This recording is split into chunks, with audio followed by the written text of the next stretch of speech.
दोस्तों, मेरा नाम है विजयराज चौहान और मैं आपसे रूबरू हूँ भारत-पाकिस्तान की सीमा पर बसे एक छोटे से खूबसूरत शहर गंगानगर राजस्थान से। अपने इस चैनल पर मैं आप सबका स्वागत करता हूँ। यहाँ पर आप मेरे लिखे नाटक, उपन्यास और कहानियाँ मेरी आवाज़ में सुन सकते हैं। दोस्तों, चलिए शुरू करते हैं आज के उपन्यास को।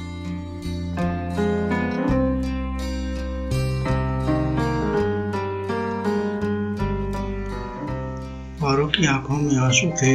वे कुछ नहीं बोलती और हरिया की चारपाई से उठकर अपनी चारपाई पर जाकर लेट जाती है। कुछ देर में वह सो जाती है। हरिया बिल्कुल चारपाई पर लेट जाता है, लेकिन उसकी आंखों में नींद नहीं थी। वह सोने की कोशिश करता है, परंतु उसे नींद नहीं आती। पारो ने ऐसी बात कही थी जिसने उसके मन में तूफान मचा दिया था। वह कभी इस करवट लेटता है तो कभी इस करवट। वह उठकर बैठ जाता है, बंडल से दूरी निकालता है और उसे सुलगा लेता है।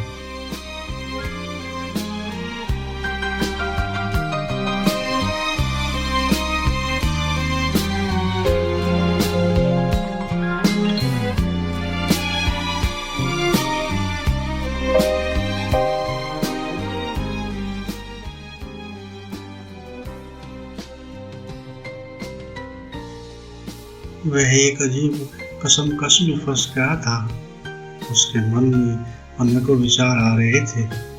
वह सोच रहा था कि कल को उसकी और पारो दोनों की उम्र अधिक हो जाएगी तो कौन उनका सहारा होगा। काफी देर सोचने के बाद वह फिर लेट जाता है। शायद वह किसी बड़े निर्णय पर पहुंच चुका था। इन विचारों में उसे नींद आ जाती है।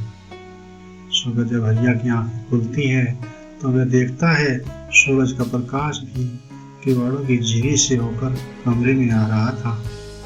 वह पारो की चारपाई की तरफ देखता है तो पारो उठकर जा चुकी थी। हरिया उठता है और कपड़े पहनकर अपनी दिनचर्या में व्यस्त हो जाता है।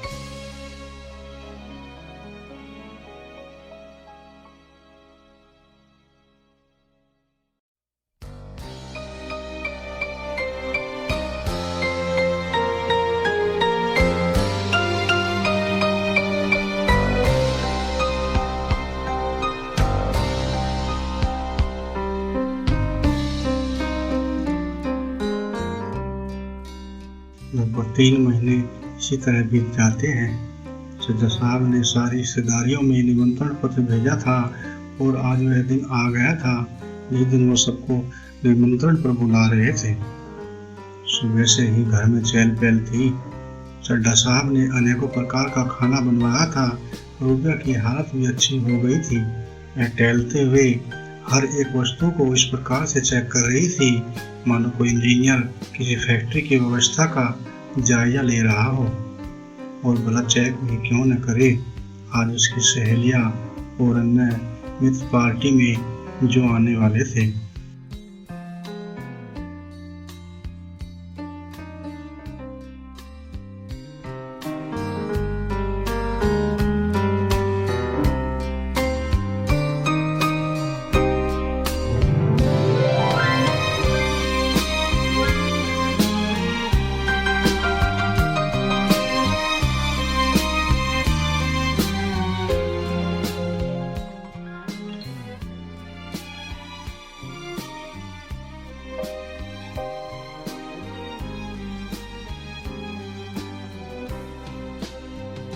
गेट के बाहर एक गाड़ी आकर रुकती है।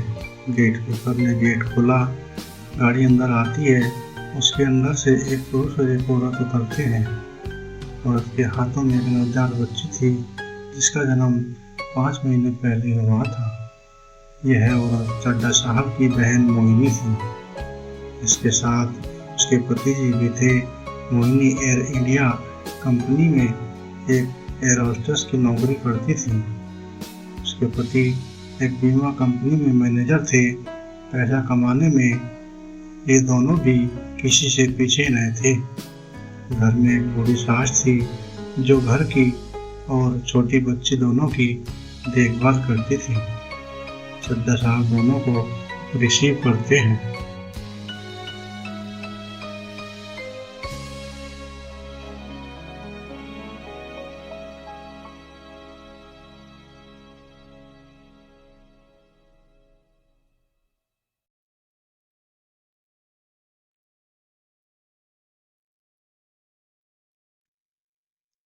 शाम हो चुकी थी। चड्ढा साहब का बंगला बिजली की रोशनी से जगमगा रहा था।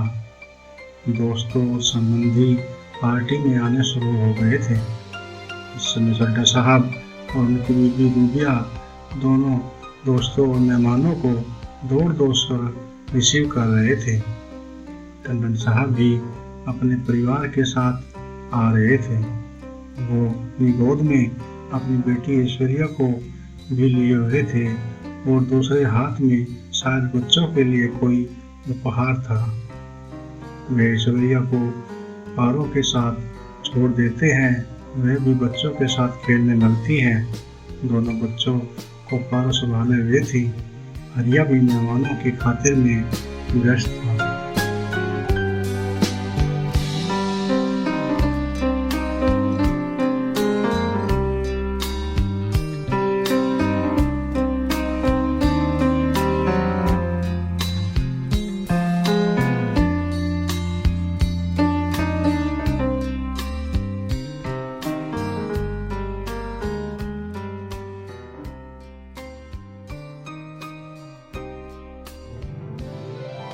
इस समय पार्टी शुरू हो चुकी थी।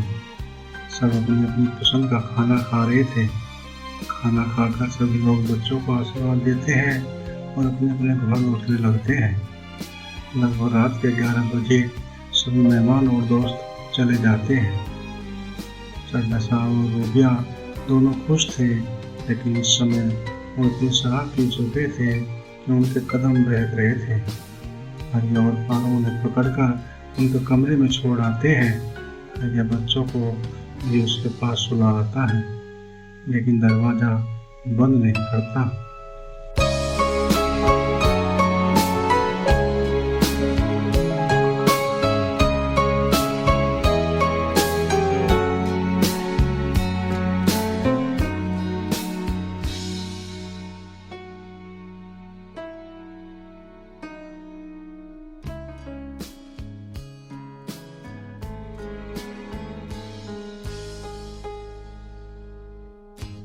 पारो अपने कमरे में आ चुकी थी। वह सुबह से काम करते करते थक गई थी, इसलिए जल्दी ही वह सो जाती है। हरिया कमरे में आता है और अपना सामान बांधने लगता है। वह अपने सारे सामान को एक गठरी में बांध लेता है और चारपाई पर बैठ जाता है। वह बंडल से बीड़ी निकाल कर सुलगा लेता है और बीड़ी पीकर वह पारो को जगाता है। पारो जाग जाती है। पारो बोली, क्यों इतनी रात को जगा दिया? हरिया कांपती आवाज से, जाओ एक बच्चे को ले आओ, गांव चलते हैं। तो मोहन ने हरिया को अंधा कर दिया था। पारो ने सुना तो खुश हो जाती है। उसकी नींद भाग जाती है। वह चारपाई से उठती है और धीरे धीरे सीढ़ियों से चढ़कर कमरे में अंदर जाती है। इस समय रूबिया चड्ढा साहब के सीने पर सर रखे गहरी नींद में सो रही थी। चड्ढा साहब भी गहरी नींद में सो रहे थे और कमरे में प्रवेश करती है। उसका दिल जोर जोर से धड़क रहा था। वह कांपते हाथों से छोटे बच्चे को उठा लेती है और नीचे आ जाती है।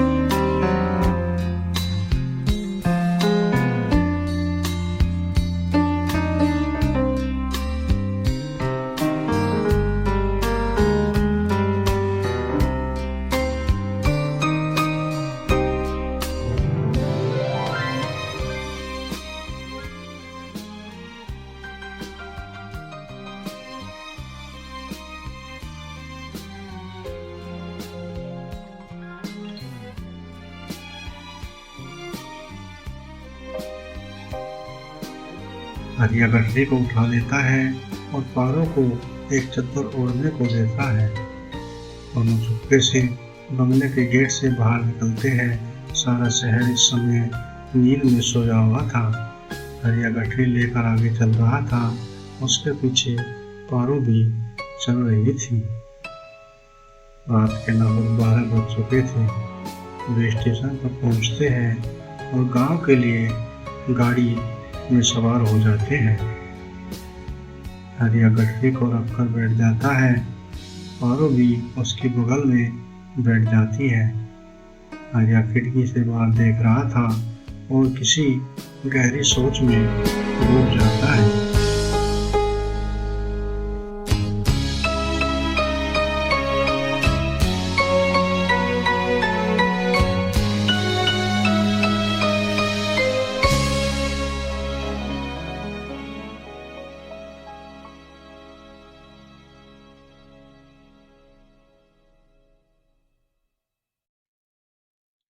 रेलगाड़ी पटरी पर दौड़ रही थी, लेकिन हरिया अपने ही ख्यालों में खोया हुआ था।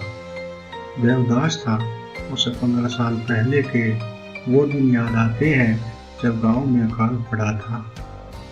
वह पारो को लेकर शहर आ गया था। उसे याद आती है वह पूछ की रात जब वह अपनी नवविवाहिता पारो के साथ सड़क के किनारे पड़ा ठिठुर रहा था और चड्ढा साहब के पिता उन्हें अपने घर लेकर आए थे।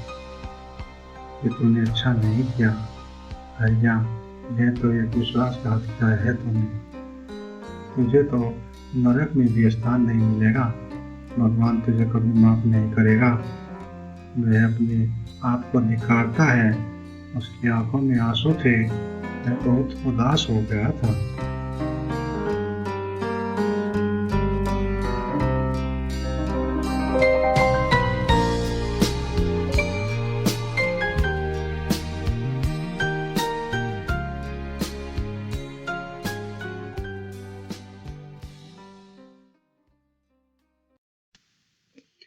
अपनी इन्हीं लाइनों के साथ ही आज के प्रोग्राम को यहीं पे विराम देते हैं।